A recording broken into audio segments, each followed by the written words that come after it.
ধরে যায়। দুনিয়ার আগুন হাতে লাগলে হাত জ্বলে, পায়ে লাগলে পা জ্বলে। জাহান্নামের আগুন দেহের যেই জায়গায় লাগুক না কেন সাথে সাথে কলিজাটা জ্বলে ছাই হয়ে যাবে। নারুল্লাহিল মুকাদ্দা আল্লাতী তাসলিহু আলাল আফইদা। জাহান্নামের আগুন গায়ে লাগলে আপনার কলিজা পুড়ে ছাই হয়ে যাবে। ওই জাহান্নামে আমরা যেতে চাই? আমরা তো সবাই মিলে নাশিদ গাইলাম, জান্নাতে আমরা একা যাবো না, সবাই মিলে যাব। ওই জাহান্নাম থেকে সবাই মিলে বাঁচার দরকার আছে না নাই? আছে। কি ভয়ঙ্কর শাস্তির বর্ণনা যে বিশ্বনবী দিয়েছেন, এত বিস্তর আলোচনার সুযোগ আমার নাই। আমি শুধু সবচেয়ে হালকা পাতলা, দ্য লাইট পানিশমেন্ট, সবচেয়ে হালকা শাস্তি কি হবে এটা বলবো। বিশ্বনবী বলেন, ইন্না আহওয়ানা আহলিন নারি আযাবান ইয়াউমাল কিয়ামাতি লারাজুলুন তুদাউ ফি আখমাসি কদামাইহি জামরাতান ইয়াগলি মিনহুমা দিমাগু। জাহান্নামের সবচেয়ে হালকা আযাব কি হবে শুনুন।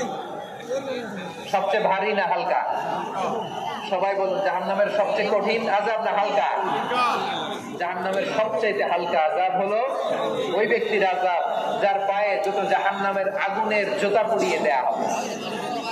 ওই আগুনের উত্তাপে তার মাথার মগজগুলো ভাতের মারের মতো টপ টপ টপ টপ করে বেয়ে বেয়ে পড়বে। নাউজুবিল্লাহ পড়বেন না? আচ্ছা প্রিয় সিলেট, আওয়াজ করে বলেন, এইটা যদি সবচেয়ে লাইট পানিশমেন্ট হয়, সবচেয়ে হালকা পাতলা সহনীয় আযাব যদি হয়, তাহলে ভয়ঙ্করতম আযাবের কি অবস্থা হবে? আমরা কি ওই জাহান্নামে যেতে চাই? জাহান্নামের অবস্থা এত ভয়ঙ্কর হবে, জাহান্নামের ভেতরে লক্ষ লক্ষ কোটি কোটি কাফির মুশরিককে দেওয়ার পরেও জাহান্নাম বলবে হাল মিন মাজিদ, আরো আছে নাকি, আরো দাও। কোটি কোটি কাফেরের দল, মুশরিকের দল, সীমা লঙ্ঘনকারী দল, তাদেরকে যখন জাহান্নামে ফেলা হবে, বড় বড় পাথর খণ্ড জাহান্নামে ফেলা হবে, তারপরও জাহান্নাম বলবে হাল মিন মাজিদ, আরো আছে নাকি, দাও, আরো দাও, আরো দাও। আমার ক্ষুধা নিবারণ হয় নাই। জাহান্নামে তো উত্তপ্ত হবে, জ্বলন্ত হবে, ভয়ঙ্কর হবে। জাহান্নামের এক অংশ আরেক অংশকে খেয়ে ফেলবে। আল্লাহু আকবার। ফেরেশতারাও টালমাটাল হয়ে যাবে। জাহান্নামের রক্ষী ফেরেশতারা কি করবে তারা নিজেরাও বুঝতে পারবে না। কোটি কোটি মুশরিক কাফেরদেরকে জাহান্নামে নিক্ষেপ করার পরেও জাহান্নাম ঠান্ডা হবে না, শান্ত হবে না, বলবে হাল মিন মাজিদ, আরো আছে নাকি, আরো দাও। তখন আল্লাহ তাআলার কুদরতি পা জাহান্নামের ভিতরে ঢুকিয়ে দিবেন। সুবহানাল্লাহ পড়তে বললেন না মজা করে? সুবহানাল্লাহ। কোনো কিছুতেই যখন জাহান্নামকে শান্ত করা যায় না, আল্লাহ তাআলা তার কুদরতি পা জাহান্নামে ঢুকিয়ে দিবেন। দেয়ার সাথে সাথে জাহান্নাম থেকে আওয়াজ আসবে, হক হক বিইজ্জাতিকা ওয়া বিকদরিক। আল্লাহ বিইজ্জাতিকা ওয়া বিকারমিক, আল্লাহ আপনার ইজ্জতের কসম, যথেষ্ট হয়েছে, এনাফ এনাফ, আর লাগবে না। সুবহানাল্লাহ বলেন। ওই ভয়ঙ্কর জাহান্নামে আমরা যেতে চাই কেউ? আমরা সব সময় ওই জাহান্নাম থেকে আল্লাহর কাছে পানাহা চাই। আওয়াজ করে বলেন ঠিক কিনা?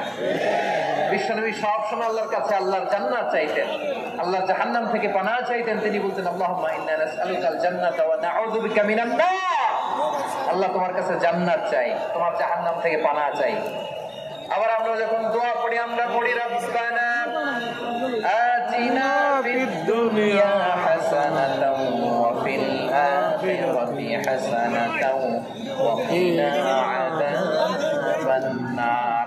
আল্লাহ দুনিয়ার কল্যাণ দাও, আখিরাতের কল্যাণ দাও, জাহান্নামের আগুন থেকে বাঁচিয়ে দাও। পড়ে আমিন।